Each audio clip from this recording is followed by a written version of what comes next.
Government given an ultimatum to conclude public sector wage negotiations or else. That's our top story in our Barbados Today afternoon news update for Thursday, December the 28th. I'm Emmanuel Joseph. Thanks for joining us. The Frandil Stewart administration has been given a January 15th ultimatum to conclude salary negotiations with the National Union of Public Workers.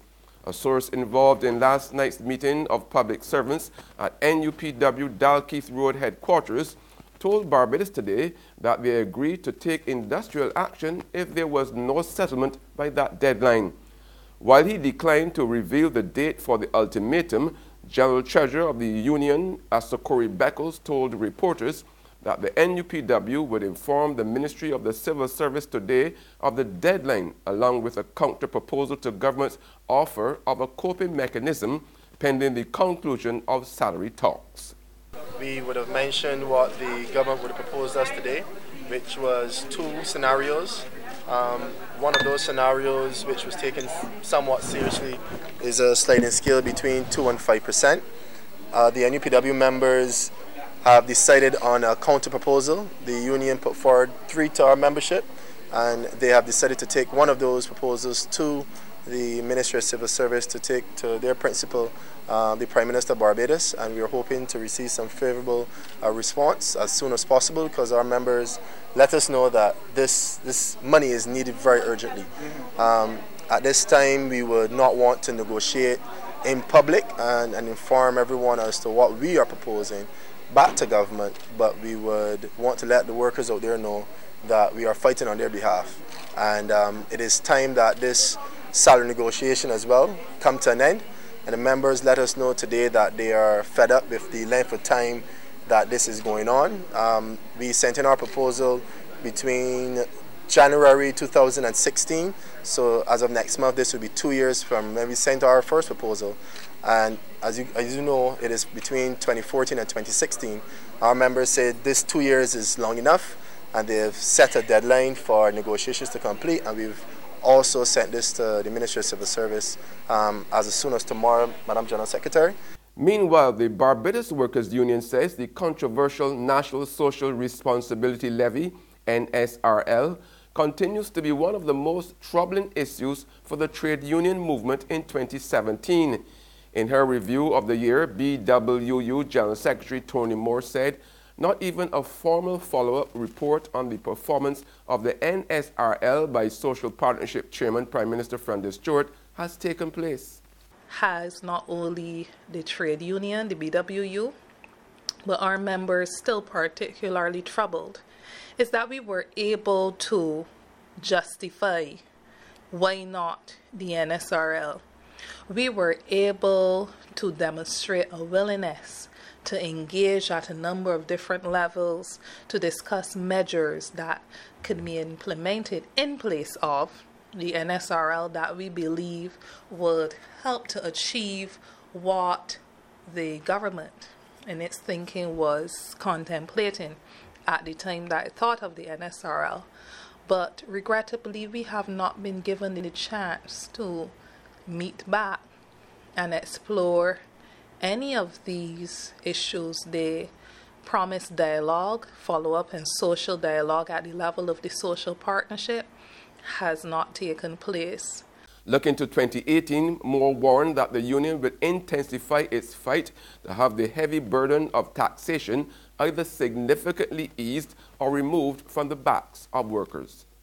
There has been a special appeal by our workers to have the parties concerned, all parties made aware of our concern with repealing or reducing the burdensome levels of taxation that now exists.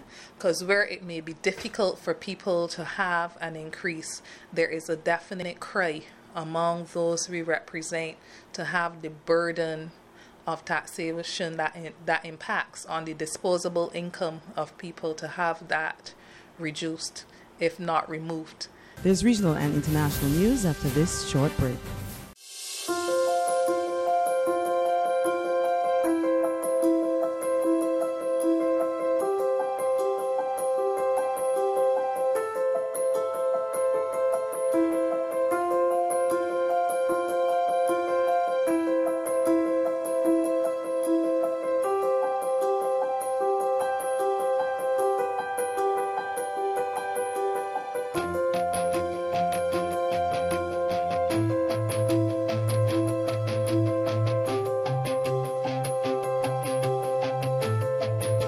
Barbados Today, news you can trust. Welcome back with news from the region now. St. Lucia is pulling out of the Eastern Caribbean Civil Aviation Authority, or ECA. Prime Minister Alan Chastanet says the government may soon be looking to Trinidad and Tobago Civil Aviation Authority to regulate its civil aviation safety and security matters.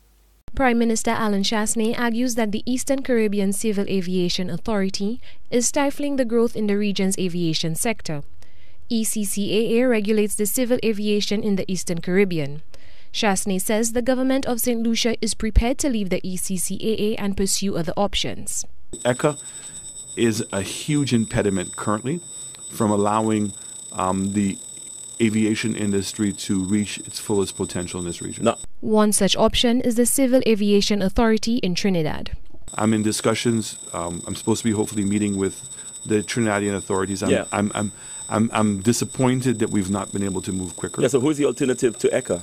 Yeah, it would be make Trinidad our civil aviation authority. On the international scene, at least 41 people have been killed and more than 80 wounded in a suicide bomb attack in the Afghan capital of Kabul.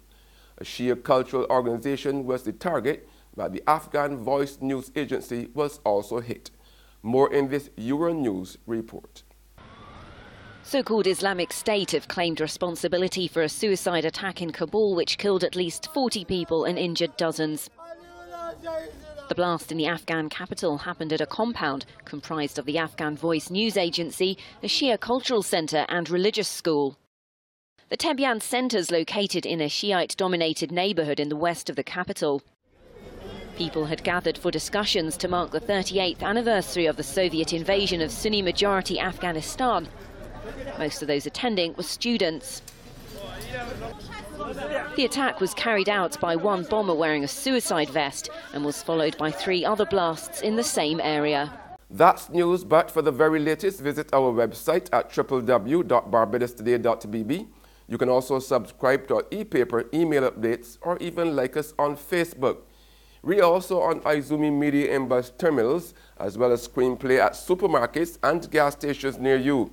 You can also hear us on Mix 96.9 FM. I'm Emmanuel Joseph. Have a fantastic day.